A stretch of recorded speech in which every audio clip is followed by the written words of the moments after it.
فاطمہ امت کی جفا کیسے چھپا سکتے ہیں زہرا، ہم آپ کا غم کیسے بھلا سکتے ہیں زہرا۔ اہل بیت اطہار علیہ السلام کی عظمت پر درود بھیجیں، محمد و آل محمد۔ اللہم صلی علی محمد آل محمد وعجل فرجہم۔ فاتحہ۔ بسم اللہ الرحمن الرحیم، الحمد للہ رب العالمین، الرحمن الرحیم، مالک یوم الدین، ایاک نعبد و ایاک نستعین، اہدنا الصراط المستقیم، صراط الذین انعمت علیہم غیر المغضوب علیہم ولا الضالین۔ اللہم صلی علی محمد آل محمد وعجل فرجہم۔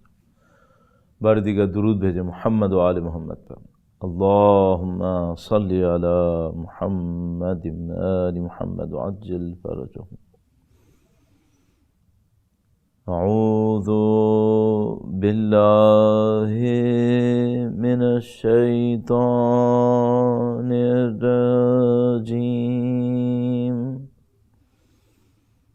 بسم اللہ الرحمن الرحیم، الحمد للہ رب العالمین، والصلاة والسلام علی سید الانبیاء والمرسلین، حبیب الہ العالمین ابی القاسم محمد۔ اللہم صلی علی محمد آل محمد وعجل فرجہم، وعلی آلہ الطیبین الطاہرین، سیما بقیت اللہ فی الارضین۔ قال اللہ تعالی فی کتابہ الکریم، بسم اللہ الرحمن الرحیم، ام حسبت ان اصحاب الکہف والرقیم كانوا من آیاتنا عجبا۔ درود بھیجے گا محمد و آل محمد پر۔ اللہم صلی علی محمد آل محمد وعجل فرجہم۔ پروردگار عالم کا انتہائی احسان ہے، انتہائی لطف و کرم ہے، اس نے ہمیں اہل بیت اطہار علیہ السلام کی محبت سے نوازا، اہل بیت اطہار علیہ السلام کے احترام کی توفیق نصیب کی۔ کائنات میں کروڑوں اربوں لوگ وہ ہیں جن کو یہ سعادت نصیب نہیں ہوئی، وہ حقائق جو پوری انسانیت کے سامنے قیامت کے دن آشکار ہوں گے، بلکہ یہ سمجھ لیجئے کہ مرنے کے چند لمحے پہلے آشکار ہونا شروع ہو جائیں گے۔ اللہ نے آپ کو اور ہمیں توفیق دی کہ وہ حقائق ہماری اور آپ کی زندگی میں قابل فہم ہو گئے، اس کی معرفت ہمیں نصیب ہو گئی کہ ہم بہتر سے بہتر تیاری کر سکیں، اور آخرت کی سب سے اچھی تیاری اللہ کے بھیجے ہوئے ان رہنماؤں، ان مرسلین کی پیروی ہے جن کو خداوند متعال نے اسی مقصد سے بھیجا ہے کہ لوگ ان کی پیروی کریں۔ معصومین علیہ السلام کی ہدایت انسان کو اس دنیا کے اندر سرخرو کرتی ہے اور اس دنیا کے اندر سرخروئی نصیب فرماتی ہے، اور ان تمام معصومین میں انتہائی واضح، انتہائی برجستہ اور انتہائی اہم مقام اس عظیم الشان ہستی کا ہے جن کو اللہ کے نبی نے اپنے جگر کا ٹکڑا تعبیر کیا۔ اللہ کے نبی نے مختلف افراد کی عظمت کو مختلف انداز میں بیان کیا ہے، لیکن اس میں کوئی شبہ نہیں ہے کسی مسلمان کے لیے، میرا خیال ہے، اگر ظاہر کے تعصب نہ دکھائے اللہ کے نبی کی کلمات کو ہی سمجھنے کی کوشش کرے تو اس میں کوئی شبہ، کوئی گنجائش باقی نہیں رہتی کہ اللہ کے نبی نے جو کچھ اپنی صاحبزادی کے لیے ارشاد فرمایا ہے وہ انہوں نے کسی کے لیے ارشاد نہیں فرمایا۔ محبت اللہ کے نبی کے دل میں کوٹ کوٹ کر بھری ہوئی تھی، ہر مخلوق کے لیے رحمت للعالمین تھے، اور بڑا اہم ٹائٹل ہے یہ رحمت للعالمین، بہت اہم ٹائٹل ہے۔ یعنی یہ سمجھ دیجئے کہ اللہ نے 99 اوصاف میں سے جس صفت کو اپنے اوپر حاکم قرار دیا کہ میری یہ صفت تمام اوصاف میں سب سے زیادہ حکومت کرے گی، عدل کا مقابلہ اس سے ہوا تو یہ حاکم ہے، کسی بھی صفت کا مقابلہ اس سے ہوا یہ حاکم رہے گی، اس صفت کا نمائندہ اللہ کے نبی ہیں رحمت للعالمین۔ اور وہ رحمت للعالمین کہیں کہ فاطمہ میرے جگر کا ٹکڑا ہے، بی بی کی عظمت کے اوپر، ان کی شہادت کی مناسبت سے ان کے فرزند، ان کے وارث کے حضور عرض تسلیت کے لیے، پورے خاندان کے حضور عرض تسلیت کے لیے، ان کے تمام ماننے والوں کے حضور عرض تسلیت کے لیے درود بھیجیں محمد و آل محمد۔ اللہم صلی علی محمد و آل محمد وعجل فرجہم۔ اور عزیزان محترم یہ بھی عرض کرتا چلوں کہ یہ جو ہم بعض اوقات اپنے جذبات کا اظہار کرتے ہیں، بعض اوقات حقیقت ہوتے ہیں، بعض اوقات حقیقت نہیں ہوتے، بعض اوقات جذبات تو حقیقت ہوتے ہیں، جذبات کی بنیاد حقیقت نہیں ہوتی۔ تینوں کو عرض کرنے کی کوشش کرتا ہوں۔ بعض اوقات ہم اپنی زبان سے کوئی بات کہتے ہیں جو حقیقت نہیں ہوتی، مثلاً کہہ دیتے ہیں کہ بھئی آپ کے آنے سے ہمارا گھر روحانی ہو گیا، منور ہو گیا، نہیں مانتے ہوتے بعض اوقات کہ ان کے آنے سے ہمارے گھر کو نورانیت ملی ہے، کہہ دیتے ہیں۔ یا مثال کے طور پر کوئی بعض اوقات غصے میں آ کر کسی کہہ دیتا ہے کہ تم سے مجھے کبھی کوئی خوشی نہیں ملی، ایسا نہیں ہوتا۔ بعض اوقات ہم کہتے ہیں ایسی چیزیں مثبت یا منفی جن میں حقیقت نہیں ہوتی۔ بعض اوقات اپنے جذبات کا صحیح اظہار کرتے ہیں، تو مثال کے طور پہ کہتے ہیں کہ مثلاً آپ کے آنے سے مجھے وہ خوشی ملی جو بہت کم ملتی ہے، بہت صحیح بات ہے، مثلاً وہ واقعاً ایسا بھی ہو بھی، یا مثلاً یہ کہا کہ ہمیشہ زندگی میں آرزو تھی کہ آپ سے ملاقات ہو، یہ باتیں ہو سکتی ہیں۔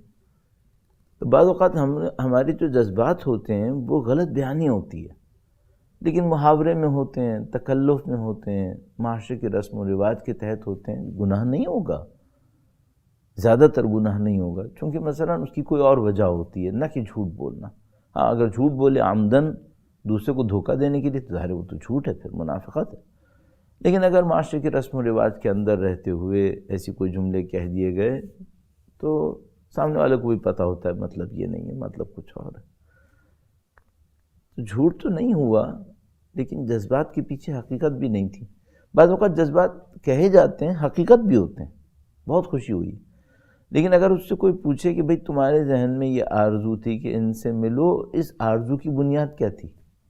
تو مثلا کہتے ہیں بس مجھے ان سے ملنا تھا، بس میرا دل خوش ہوا۔ بھئی خوش ہو، کیوں خوش ہوا؟ خوشی کی بنیاد کیا ہے؟ کیا حاصل ہوا جس سے تم خوش ہوئے؟ فلانے بندے کے ساتھ ایک تصویر کھنچوا کر بہت خوش ہوا، اچھا اس تصویر کے کھنچوانے سے کیا ہوا؟ اس کے کمالات میرے اندر سرایت کر گئے کیا؟ نہیں، کوئی بنیاد بھی نہیں ہوتی۔ بعض اوقات بنیاد نہیں ہوتی، بعض اوقات بنیاد ہوتی ہے۔ ممکن ہے کوئی ایسی عظیم الشان ہستی ہو جس کے برابر میں کھڑا ہونا فخر کی بات ہو، یہ ہو سکتا ہے۔ مثلا انسان کہ میرے لیے سعادت تھی کہ مثلا میں فلاں جگہ پہنچا، تو مثلا اگر کوئی نجف اشرف پہنچ رہا ہے، روضہ سید مولا امیر المومنین پر، یا کربلا معلیٰ پہنچتا ہے، پہنچنا سعادت ہے؟ ہاں بالکل سعادت ہے، حقیقت ہے، حقیقت میں سعادت ہے، جگہ ایسی ہے۔ کوئی خانہ کعبہ پہنچا، اس نے حجر الاسود کو بوسہ دیا، تو وہ کہے میرے لیے سعادت کی بات ہے، ہمیں صحیح بات ہے، سعادت کی بات ہے۔ تو بعض اوقات جذبات کا اظہار مصنوعی ہوتا ہے، بعض اوقات جذبات کا اظہار اصلی ہوتا ہے، جذبات کی حقیقت نہیں ہوتی، بعض اوقات حقیقت بھی ہوتی ہے۔ اللہ کے نبی نے جو جملہ ارشاد فرمایا،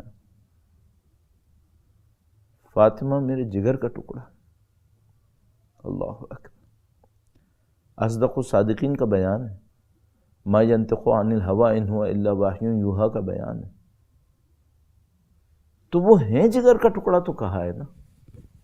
اچھا اب یہاں پر میں اگر کسی سے کہتا ہوں کہ بھائی آپ میری آنکھوں کی ٹھنڈک ہیں، تو میری آنکھوں کی ٹھنڈک کون سا کمال ہو گیا؟ نہ آنکھ کوئی بڑی فضیلت ہے، نہ اس کی ٹھنڈک کا کوئی کمال ہے.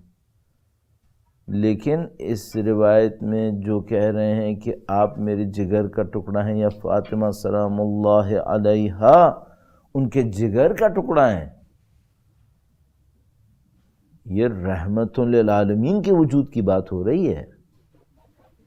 اور یہ جو اللہ کے نبی فرما رہے ہیں یہ میرے جگر کا ٹکڑا ہیں، جگر کا مطلب یہاں لیور نہیں ہے، آرگن نہیں ہے، ہم سب کو معلوم ہے. اگر اللہ کے نبی فرماتے ہیں یا مثلا ہمارے پاس روایتوں میں ہے کہ بیٹا آنکھوں کی ٹھنڈک ہے، آنکھ کا مطلب یہاں پہ آئیز، فزیکل آئی بالز نہیں ہے، ہم سب کو معلوم ہے. یا مثلا امیر المومنین نے جب فرمایا سلام اللہ علیہ کہ مثلا فلاں موقع کے اوپر میری آنکھ میں کانٹے تھے اور گلے میں ہڈی تھی، تو فزیکل نہ آنکھ مراد ہے نہ گلا مراد ہے. تو یہ جو اللہ کے نبی نے فرمایا فاطمہ میرے جگر کا ٹکڑا ہے، یہ کیا ہے؟ کون کہہ رہے ہیں؟ رحمت للعالمین، اللہ کی حاکم صفت کے مظہر. وہ کہہ رہے ہیں کہ جیسے وجود جسمانی کے اندر جگر کی حیثیت ہوتی ہے، رحمت للعالمین کے وجود میں سیدہ کی حیثیت ہے. سلام اللہ علیہا اللہم صلی علی محمد آل محمد وعجل فرجہ. یعنی اگر میں اس کو جمع کرتے ہوئے آپ کی خدمت میں عرض کہوں تو اللہ کی اوصاف پہ حاکم صفت اس کی رحمانیت رحیمیت ہے. اس رحمانیت اور رحیمیت کا کائنات میں اعلیٰ ترین مظہر اللہ کے نبی کی ذات رحمت للعالمین ہے. اور یہ رحمت للعالمین کی ذات کہہ رہی ہے کہ میں جو رحمت للعالمین ہوں، میری رحمت کا محور سیدہ کا وجود ہے. اللہ اکبر. تو اگر رحمت للعالمین تک رسائی چاہیے، ان کو خوش کرنا ہے، تو کہا سیدہ کو خوش کرو. جس نے ان کو خوش کیا اس نے مجھے خوش کیا. یہ کس کو خوش کیا؟ نبی کے وجود مقدس، جسمانی روحانی نہیں. رحمت للعالمین. تمہیں اگر اللہ کی رحمتوں تک پہنچنا ہے، میں جو مظہر رحمت الہیہ ہوں، رحمت للعالمین ہوں، میری رحمتوں تک پہنچنا ہے. در یہ در ہے السلام علیکم یا اہل بیت النبوہ. اس لیے رسول خدا اس دروازے پہ کھڑے ہو کر 6 مہینے تک فرماتے رہے السلام علیکم یا اہل بیت النبوہ. کیوں اس دروازے کی شناخت کرواتے رہے؟ کیونکہ نبی کو پتا تھا کہ اگر کسی کو رحمت للعالمین تک رسائی حاصل کرنی ہے، دروازہ یہی دروازہ ہے. اور اتنے جو اقوال ارشاد فرمائے بی بی کے بارے میں اور مولا امیر المومنین کے بارے میں، وہ سب کیا تھا؟ ان سب کی جسمانی حیثیت کے بارے میں نہیں ہے، یہ نہ نبی کی جسمانی حیثیت کے بارے میں. یہ نبی کی اس عظیم الشان وجود مقدس کے بارے میں ہے کہ خدا نے بھیجا. اور اب ہمیں بی بی سلام اللہ علیہا کے معنوی وجود سے ذرا سی ایک آشنائی حاصل ہوتی ہے. اور اس کے بعد پھر سمجھ میں آتا ہے کہ کیوں خداوند متعال یہ فرماتا ہے کہ سیدہ فاطمہ ہیں سلام اللہ علیہا. کہتے ہیں بھئی یہ نام کیا نام ہے؟ کہا ان کے نام کا مطلب یہ ہے، میں احتراماً بی بی کا نام بار بار نہیں لینا چاہتا ہوں، اور چاہتا ہوں کہ احتراماً بی بی کے القاب کے اوپر اکتفا کروں. تو کہا یہ نام کیسا نام ہے؟ کہا اس نام کا مطلب یہ ہے کہ خدا ان کے چاہنے والوں کو آگ سے محفوظ رکھے گا. اور یہ آگ بھی مراد فائر میں مانے آگ جس کو ہم چولہوں میں استعمال کرتے ہیں وہ نہیں ہے. اللہ نے آپ کو یہ توفیق دی کہ آپ ان بی بی کے احترام کرنے والوں میں شامل ہو گئے. اب دیکھیے، اگر میں نے کہا کہ اربوں لوگوں کو یہ سعادت نہیں ملی، خدا نے آپ کو یہ سعادت دی، شکر کیجئے، صحیح کہا یا غلط کہا؟ رحمت للعالمین نے اپنی رحمت سے آشنا کرنے کے لیے آپ کو اور ہمیں یہ موقع دے دیا کہ آپ بی بی کی یاد میں یہاں تشریف فرمائیں، شہادت کا غم منانے کے لیے یہاں تشریف فرمائیں، اور در حقیقت اس درسگاہ میں شرکت کرنے کے لیے تشریف فرما ہے جس درسگاہ سے سیکھ کر آپ ان کے راستے کو فالو کر سکیں، آپ ان کے راستے پہ چل سکیں۔ خداوند متعال ہمیں بھی اس میں کامیابی نصیب فرمائے، آپ کو بھی انشاءاللہ سرفرازی نصیب فرمائے کہ انشاءاللہ بی بی اور ان کی اولاد طاہرہ کے بیان کیے ہوئے راستے پر چلیں۔ اللہم اجعل محیایا محیا محمد و آل محمد و مماتی ممات محمد و آل محمد۔ درود بھیجے گا محمد و آل محمد پر۔ اللہم صلی علی محمد و آل محمد وعجل فرجہ۔ تو جس طرح میں نے آپ کی خدمت میں عرض کیا کہ اگر اللہ کے نبی فرماتے ہیں آنکھوں کی ٹھنڈک ہے، مراد آنکھ نہیں ہے فزیکل۔ اگر اللہ کے نبی فرماتے ہیں میرے جگر کا ٹکڑا ہے تو مراد کچھ اور ہے۔ اگر خداوند متعال فرماتا ہے وَمَن يُعَظِّمْ شَعَائِرَ اللَّهِ فَإِنَّهَا مِن تَقْوَى الْقُلُوبِ، جو اللہ کے نعروں کی حفاظت کرے، تعظیم کرے، تو یہ دلوں کی تقویٰ کی نشانی ہے۔ اللہ نے کہ نبی نے ارشاد فرمایا جو میرے حسین کا ذکر کرے، ان سب میں گہرائی ہے۔ اس کا مطلب ہے کہ وہ چاہتے ہیں کہ اس راستے کا ذکر ہو جو میرے فرزند شہید نے بیان کیا، اور جب وہ احترام کرنے کا حکم دیتے ہیں بی بی کے عظیم الشان ذات کے مقابلے میں کہ جب وہ تشریف لاتی تھیں تو اللہ کے نبی کھڑے ہو جایا کرتے تھے۔ اگر اللہ کے نبی کھڑے ہیں تو کوئی بیٹھا رہے گا؟ کیوں اللہ کے نبی یہ سکھا رہے تھے؟ اللہ کے نبی یہ بتانا چاہ رہے تھے کہ تمہیں اگر میری ذات سے کچھ حاصل کرنا ہے تو میرے بعد آزمائے جاؤ گے، میرے بعد آزمائے جاؤ گے، اور اس آزمائش میں کامیاب وہ ہوگا جو میرے مسلک کے اوپر چلے گا، میرے طریقے کے اوپر چلے گا، میری شریعت کے اوپر چلے گا۔ اور میرا طریقہ کیا ہے؟ میرا طریقہ یہ ہے کہ سیدہ کا احترام کرو، میرا مسلک یہ ہے کہ ان کا احترام کرو۔ تم کوئی بھی نام لیتے رہو، اگر اس احترام کے دائرے میں نہیں ہو تو ہم سے تمہارا کوئی تعلق نہیں ہے۔ لہذا فرمایا جس نے ان کو ناراض کیا اس نے مجھے ناراض کیا۔ اللہ کے نبی یوں تو کبھی ناراض نہیں ہوتے تھے بھئی، آپ خود دیکھ لیں، اللہ کے نبی کی ذات سراسر رحمت تھی۔ کتنے واقعات ہوں گے ان کی حیات طیبہ، طولانی حیات طیبہ، لوگوں کے ساتھ ان کا رویہ ہر روز کا، کتنے واقعات ہوں گے جس میں مثال کے طور پر اللہ کے نبی نے کسی سے کہا میں تم سے ناراض ہوں۔ ہزاروں واقعات میں شاید گنتی کے گنے چنے چند، اور اب وہ قانون کلی ارشاد فرما رہے ہیں کہ جس نے سیدہ کو ناراض کیا اس نے مجھے ناراض کیا۔ میں تو ایک بات سوچ رہا تھا کہ جب اللہ کے نبی ان کے احترام میں کھڑے ہو جاتے تھے، وہ تشریف لاتی تھیں تو اللہ کے نبی ان کے ہاتھوں کا بوسہ دیتے تھے، ان کی پیشانی کا بوسہ دیتے تھے، کبھی فرماتے تھے مجھے سیدہ میں سے جنت کی خوشبو آتی ہے۔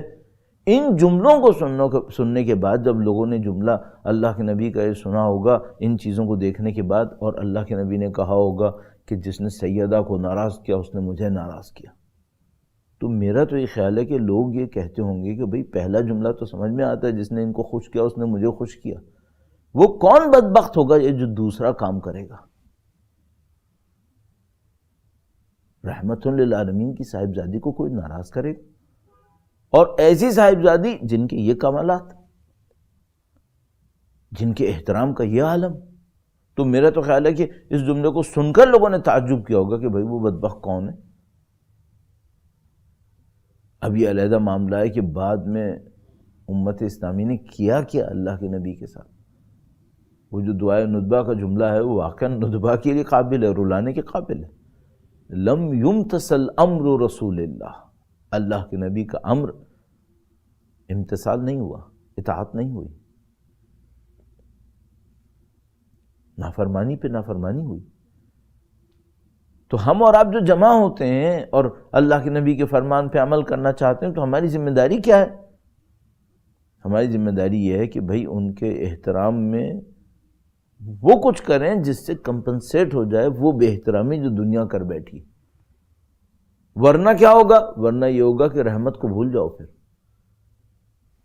پھر رحمت کہاں سے آئے گی؟ اور یہ جو دنیا مشاہدہ کر رہی ہے، کیا کر رہی ہے، کیا دیکھ رہے ہیں؟ یہ رحمت الہیہ کے مظاہر ہیں۔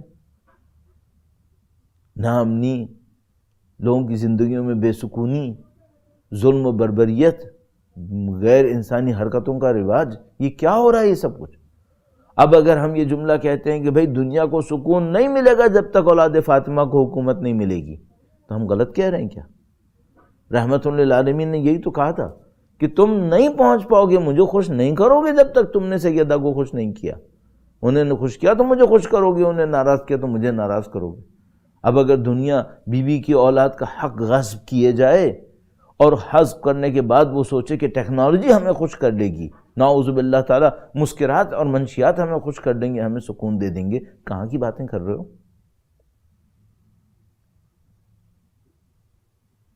اس دنیا کو سکون کہیں اور سے ملنا ہے۔ الا بذکر اللہ تطمئن القلوب، آگاہ رہو کہ دلوں کو اطمینان تو بس اللہ کی یاد سے ملتا ہے۔ اللہ کی یاد نبی کی یاد میں، نبی کی یاد ان کی اولاد طاہرہ کے احترام میں ہے۔ سکون کہاں سے ملے گا؟ آپ کو اللہ تعالیٰ نے ایک شرف دیا ہے، لیکن اس شرف کو سنبھالنا بڑی شرف کی بات ہے۔ خدا نے تو دیکھیے نوازتا رہتا ہے۔ ایک مطلب عرض کروں گا، درود بھیجے گا محمد و آل محمد پر، اللہم صلی علی محمد آل محمد وعجل فرج۔ سورج تو کافروں، فاسقوں اور جابروں اور ظالموں کے اوپر بھی چمک رہا ہے، ہوا تو سب کو مل ہی رہی ہے۔ اللہ کی نعمتیں بہت ہیں، ان اللہ کی بے پناہ نعمتوں کے بعد جن کے لیے فرماتا ہے ان تعدوا نعمت اللہ لا تحصوها، تم شمار بھی نہیں کر سکو گے۔ ان نعمتوں کا ملنا ایک مطلب ہے، سنبھالنا، شکر گزار بننا ایک اور مطلب ہے۔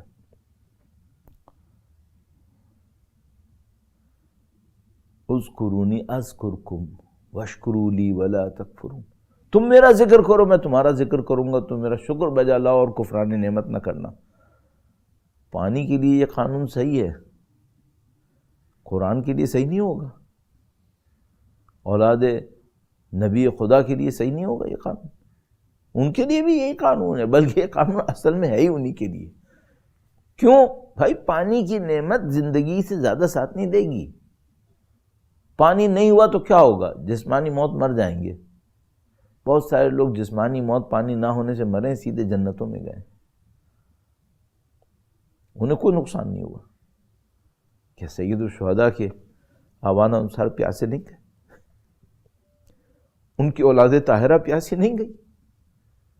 تو پانی نہیں ملا، پیاسے تھے اور پیاسے دنیا سے گئے، کیا کمی آئی؟ شرف بڑھا ان کا۔ آج تک دنیا کہہ رہی ہے یا لیتنی کنت معکم فافوز معکم فوزا عظیما، طبتم وطابت الارض التي فيها دفنتم وفزتم والله فوزا عظیما۔ آج تک دنیا کہہ رہی۔ تو یہ نعمتیں وہ نعمتیں نہیں ہیں جن کے نہ ہونے سے صدمہ ہوگا۔ کس نعمت کے نہ ہونے سے انسان کو نقصان ہوگا اور حقیقت یہ ہے کہ خسارہ ہوگا؟ وہ یہ نعمتیں جن کا تعلق انسان کی روحانیات سے، انسان کی ابدی حقیقت سے۔ انسان کی ابدی حقیقت جو ہے اس کو سنبھالنے والے نبی، اولاد نبی ہیں۔ قرآن کریم ہے تارک فیکم الثقلین کتاب اللہ وعترتی اہل بیتی، شرف ہے آپ کے پاس، لیکن اس شرف کو سنبھالنا کام ہے۔ اچھا اب آپ ہم سے کہہ سکتے ہیں بھئی اس شرف کو سنبھالنے کے لیے کیا کریں؟ سیکھو، عمل میں لاؤ، پیروی کرو، اتباع، اطیعوا اللہ و اطیعوا الرسول و اولی الامر منکم۔ چلیے میں اتباع کروں، اور شہادت کے ایام کی مناسبت سے چونکہ بیوی کے ذکر کی مجالس ہیں، میں بیوی کی ذات گرامی سے کیا اتباع کروں، کیا پیروی کروں؟ چند مفاہیم آپ کی خدمت میں عرض کرنا چاہوں گا۔ درود بھیجے گا محمد و آل محمد پر، اللہم صلی علی محمد آل محمد وعجل فرجہم۔ اذان محترم، اگر ہم جیسے طالب علم سے کوئی پوچھے کہ بھائی بیوی کی ذات گرامی سے کیا سیکھیں، ظاہر ہے کہ سب سے پہلے تو انسان کو ہاتھ باندھنے پڑیں گے، کم سنی میں اس عظمت کی ذات ہو جس کے سامنے تمام معصومین سر جھکا رہے ہوں، اس کی ذات کا بیان کیسے ممکن ہے؟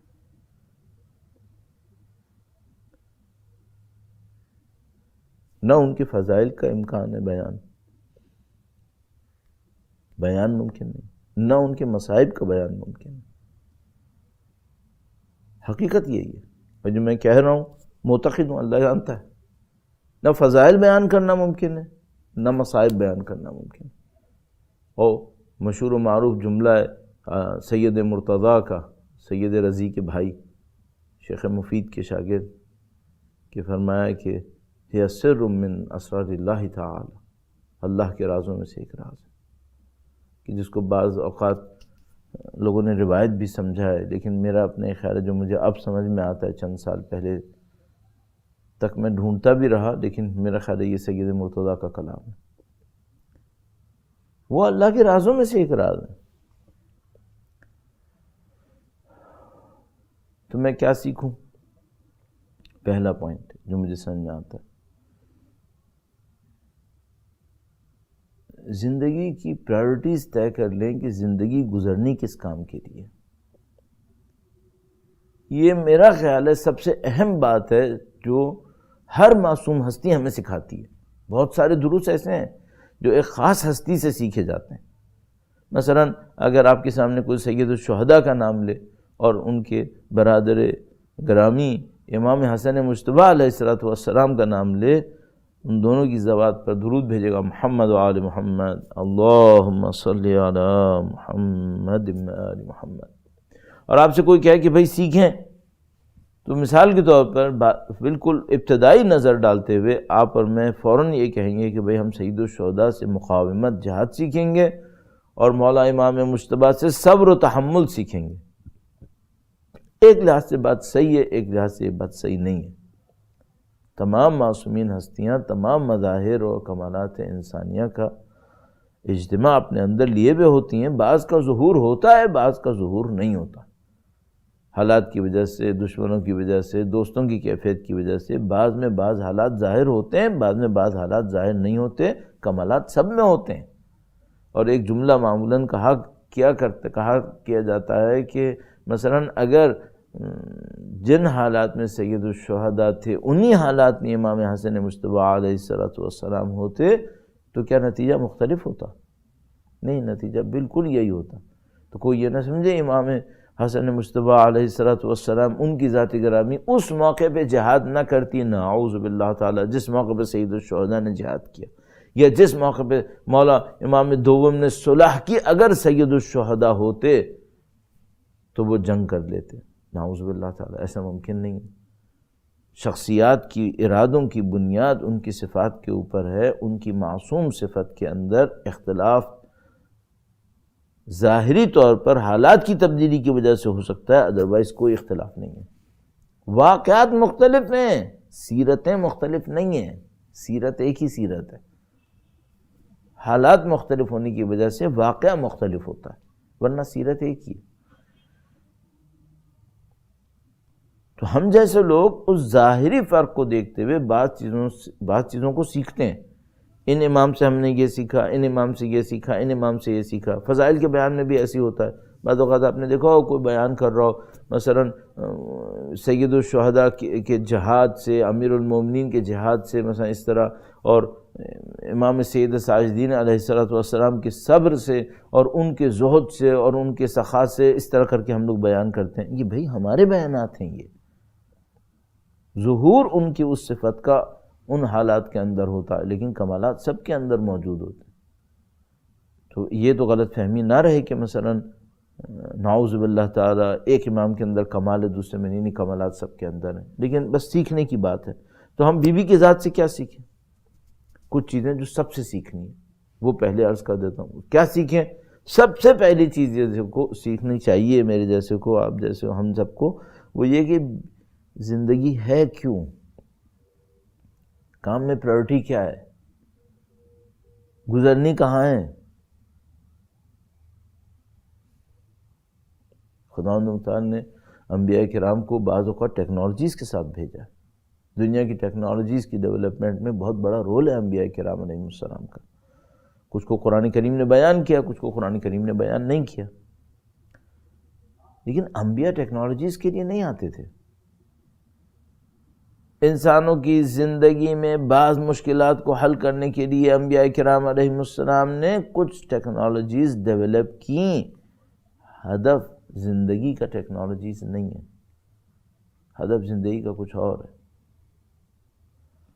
اور بی بی کی ذات گرامی سے اور واقعاً تعجب، کم سنی اور اس میں یہ درس کی گہرائی. جو چیز سیکھنے کی ہے وہ کیا ہے؟ بھائی زندگی کا حساب کرو. آپ کی اور میری زندگی کا ماحصل کیا ہے، نتیجہ کیا ہے؟ جیسے جیسے انسان کی زندگی گزرتی جاتی ہے تو بہت ساری چیزیں اس کے اندر تبدیل ہوتی ہیں، اور ایک سرٹن ایج کے بعد، میں زیوم کرتا ہوں 40 کے بعد، انسان بالکل اس بات کو سمجھنے لگتا ہے، کم از کم تھوڑا بہت بھی عقل مند ہو، کہ بھئی میں واپسی کے سفر پر ہوں، یہ کہیں اور نہیں جا رہا معاملہ. انا للہ و انا الیہ راجعون، واپسی. ایسا نہیں کہ ہم کسی اور سمت جا رہے ہیں، نہیں، ہم وہیں جا رہے ہیں. تو جیسے ہی انسان یہ سوچتا ہے، فوراً اس کو یہ سوچنا پڑتا ہے میری زندگی کا نتیجہ کیا نکلا. آپ میں سے جو لوگ ابھی عمر کے ابتدائی حصوں میں ہیں، ابھی ان کے پاس وقت زیادہ ہے، کچھ کے پاس وقت کم ہوگا، اور ظاہر ہے کسی کو بھی نہیں معلوم کہ کتنے گھنٹے، کتنے دن، کتنے مہینے، کتنے سال اگر ہیں تو وہ ہیں تو کیا. لیکن جو کام کر سکتے ہیں وہ یہ کر سکتے ہیں کہ بھائی میری زندگی کہاں گزر رہی ہے، نتیجہ کیا نکلنے والا ہے. اہل بیت نے کیا سکھایا؟ انہوں نے سکھایا اپنی زندگی کی اورینٹیشن خدا پہ رکھو. لب لباب یہ ہے، جو بھی کرو خدا کی خاطر کرو، جد و جہد. راستہ تمہارا وہی راستہ ہو. دیکھیے بہت دفعہ ایسا ہوتا ہے، آپ مثال کے طور پر پاکستان میں میں رہ رہا ہوں، ظاہر کراچی سے اسلام آباد جا رہے ہیں، کبھی آپ کی گاڑی تھوڑا سا ویسٹ کی طرف جائے گی، کبھی تھوڑا سا ایسٹ کی طرف جائے گی. لیکن اگر آپ کراچی سے اسلام آباد جا رہے ہیں تو اوور آل آپ نارتھ کی ہی طرف جائیں گے، چاہے تھوڑا ایسٹ ویسٹ چلتے رہیں گے. تو بعض اوقات آپ کی گاڑی جب تھوڑا سا مثال کے طور پر ایسٹ کی طرف گئی اور پھر جب ویسٹ کی طرف آئی اور آپ سے پوچھے کہ بھائی آپ کہاں جا رہے ہیں، تو آپ کہیں گے میں تھوڑا سا ویسٹ کی طرف جا رہا ہوں. تو کہیں لیکن آپ نے تو نارتھ میں جانا تھا. تو آپ کہیں گے نہیں، میرا مسیر وہی ہے، راستہ میرا وہی راستہ ہے. نہیں، راستے کے اندر چیزیں آتی ہیں. زندگی بھی ایسی ہے، زندگی میں کمائی بھی ہے، بزنسز بھی ہیں، تعلقات بھی ہیں، رشتہ داریاں بھی ہیں، سب کچھ ہے. اصل راستہ کون سا ہے؟ منزل میری اللہ ہی ہے. اور میں راستے اور منزل کو علیحدہ علیحدہ کر رہا ہوں، لیکن حقیقت یہ ہے کہ راستہ بھی خدا ہی ہے، ورنہ وہ منزل بھی نہیں بنے گی پھر. کیونکہ جو خدا کہے گا اسی پہ چلنا ہوگا نا. یہ ہمیں اہل بیت سے سیکھنا ہے، اور بی بی کی ذات سے اگر سیکھنا ہے تو صاحب زادی ہیں تو ام ابیہا ہیں، اور زوجہ ہیں تو زوج علی کی خدمت گزار ہیں، اور اگر ماں ہیں تو ان ہستیوں کی ماں ہیں جو سیدہ شباب اہل الجنہ. اللہ اکبر. وہ عجیب شعر جو کسی نے کہا اور مفہوم اس کا یہ تھا کہ بھئی یہ کون سی ہستی ہے کہ جس کے قدموں کے نیچے حسنین کی جنت ہے. ان کا اپنا مقام کیا ہے جن کے قدموں کے نیچے حسنین کی جنت ہے. اللہ اکبر. سلام اللہ علیہم اجمعین. اللہ اکبر. جنت کے سردار ان کے قدموں کے نیچے. بڑی فضیلت کی بات ہے. کچھ سیکھتے رہیے، اور کم سے کم کیا سیکھتے رہیے؟ احترام کرتے رہیے. اللہ کے نظام میں اتنی عجیب باتیں ہیں، یہ جو بعض اوقات ہماری سمجھ میں نہیں آتا ہے. مثلا میں نے ابھی جیسے آپ نے کہا نا، آپ سے کہا کہ اللہ کے نبی نے کہا فاطمہ میرے جگر کا ٹکڑا ہے، تو مطلب صرف جگر نہیں ہے، مطلب کوئی حقیقت آسمانی ہے. تو دین کے اندر جتنی بھی چیزیں ہیں ان کا ایک ظاہر ہے اور ایک آسمانی حقیقت ہے. اگر دین آپ سے کہتا ہے نا سیدھے ہاتھ سے پانی پیو، اس کی بھی ایک آسمانی حقیقت ہے. اور اگر آپ سے اور مجھ سے دین کہتا ہے کہ مثلا تم اہل بیت کا احترام کرو، اس کی بھی ایک آسمانی حقیقت ہے۔ تو اگر مثال کے طور پر کوئی اپنی زندگی میں طے کر لے کہ میں نے بیوی کا احترام ضرور کرنا ہے، اس آسمانی حقیقت تک پہنچے گا۔ اور یہ درود پڑھنے کا عمل بڑا نفیس، بڑا پاکیزہ اور بہت اہم عمل ہے۔ درود بھیجے گا محمد و آل محمد پر، اللہم صلی علی محمد آل محمد عجل فرجہم۔ اس کی پاکیزگی کے لیے سب سے بڑی بات جو ہمیں سمجھ میں آتی ہے وہ یہ کہ بھئی یہ وہ عبادت ہے جو اللہ کہتا ہے میں بھی کرتا ہوں، وہ عمل ہے۔ ان اللہ وملائکتہ یصلون علی النبی یا ایھا الذین آمنوا صلوا علیہ وسلموا تسلیما۔ اللہ کا حکم، اللہم صلی علی محمد آل محمد۔ تو مسلسل جوہد، مسلسل کوشش بیوی کی ذات سے ہمیں سیکھنا پڑے گا، آپ دنیا میں جہاں کہیں بھی ہیں۔ اور ظاہر ہے کہ یہ مجالس منعقد کی جا رہی ہیں شکاگو کے اہل بیت کے چاہنے والے معصوم سینٹر کے دوستوں کے لیے، اہل بیت کے چاہنے والے دنیا میں جہاں کہیں بھی ہیں۔ بیوی کی شہادت کا موقع ہے۔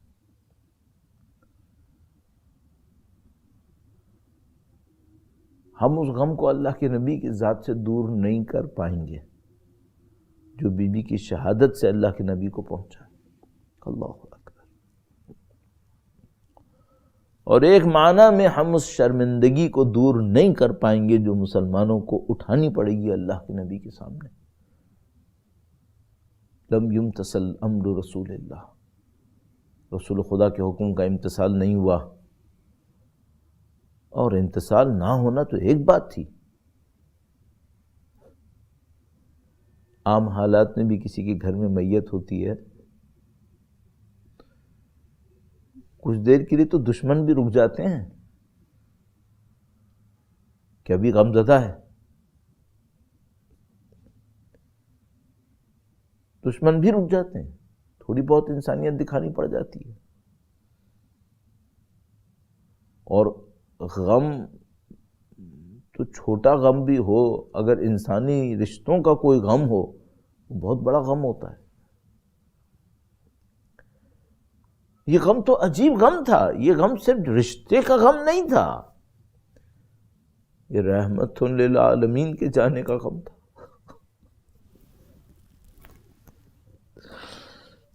اس میں امیر المومنین رو رہے تھے، اور اس غم کے دوران نبی کے صریح حکم کی مخالفت، نافرمانی، اور اس دروازے پر آگ لگانے جمع ہو گئے۔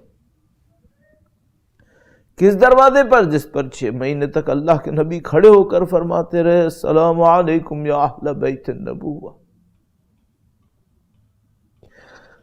بیوی کے مصائب کے اندر ایسے ایسے پہلو ہیں کہ انسان جتنا ان کو یاد کرتا رہے، گویا اللہ کے نبی کے سامنے، عصمت و طہارت کے سامنے، خاندان عصمت و طہارت کے سامنے انسان کی شرمندگی، غم بڑھتا چلا جاتا ہے۔ ہماری شرمندگی اس وجہ سے نہیں ہے کہ ہم شریک جرم ہیں، ہماری شرمندگی اس میں ہے کہ ہم اللہ کے نبی کے خاندان کا دفاع کیوں نہ کر سکے۔ اور اس غم کا ازالہ یہ کہہ کے کرتے ہیں یا لیتنی کنت معکم، انصار ائمہ اطہار علیہ السلام سے یہ کہہ کر کہ کاش ہم آپ کے ساتھ ہوتے، اللہ کرے کہ خدا ہماری اس ندا کو قبول کرے۔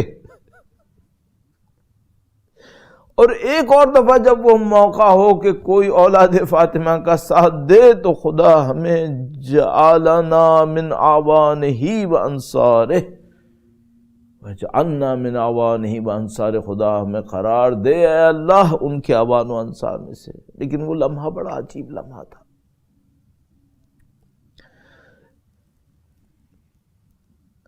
بس 2 جملے مصائب کے عرض کروں۔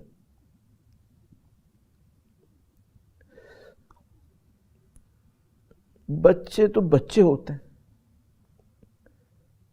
چاہے بچہ لڑکا ہو چاہے بچہ لڑکی ہو، اولاد تو اولاد ہوتی، لیکن اگر ماں پر تکلیف آتی ہے تو اولاد کو اس کا احساس ہوتا ہے، کس کو زیادہ ہوتا ہے؟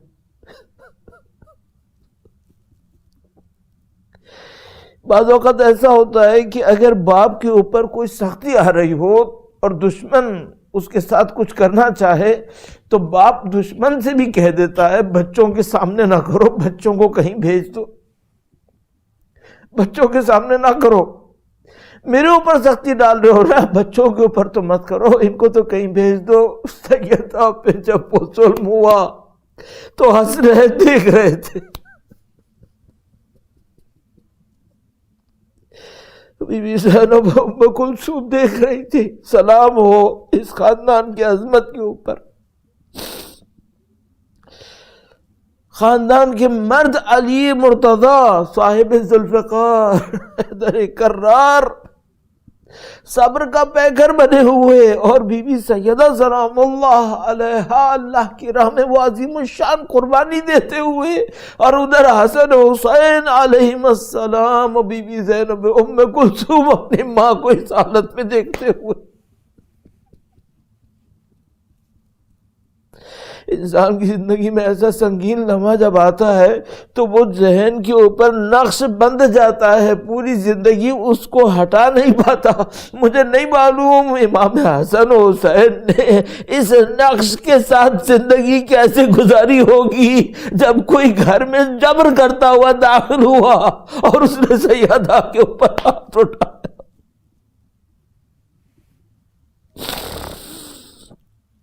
الا لعنت اللہ علی القوم الظالمین وسیعلم الذین ظلموا ایام انقلب ینقلبون۔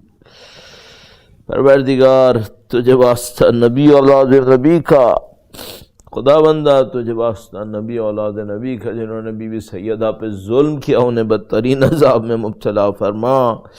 اے خدایا جنہوں نے بیوی کے اوپر حملہ کیا، ان کے گھر کے اوپر اس کو چلانے کی کوشش کی، انہیں سخت ترین عذاب میں مبتلا فرما۔ پاک پروردگار ان حقائق کو دنیا کے سامنے واضح اور بیان کرنے کی سعادت نصیب فرما، اور دنیا کے انسانوں کو ان حقائق کو دیکھتے ہوئے، بیوی کی عظمت کو دیکھتے ہوئے اس کو سمجھنے، اس کا اعتراف کرنے اور بیوی اور ان کے خاندان کی پیروی کی سعادت نصیب فرما۔ خدایا شہداء کی شہادتوں کے صدقے میں سید و سردار مولا اور آقا امام آخر الزماں کی ظہور میں تعجیل فرما، ان کی شہادتوں کے صدقے میں، مولا کے تقدس کے صدقے میں، خود مولا کی قربانیوں کے صدقے میں 1000 سال سے زیادہ کا صبر خدا بندہ ان کے ظہور مبارک میں تعجیل فرما۔ اے پاک پروردگار ان کے آوان و انصار کی تعداد میں، ان کی طاقت و صلاحیتوں میں اضافہ فرما، ہمیں ان سے ملحق ہونے کی سعادت نصیب فرما، اس راہ میں شہادت نصیب فرما۔ ربنا تقبل منا انك انت السميع العليم وتب علينا انك انت التواب الرحيم بجاه نبيك وعترته الطاهرين اللهم صل على محمد وآل محمد وعجل فرجهم۔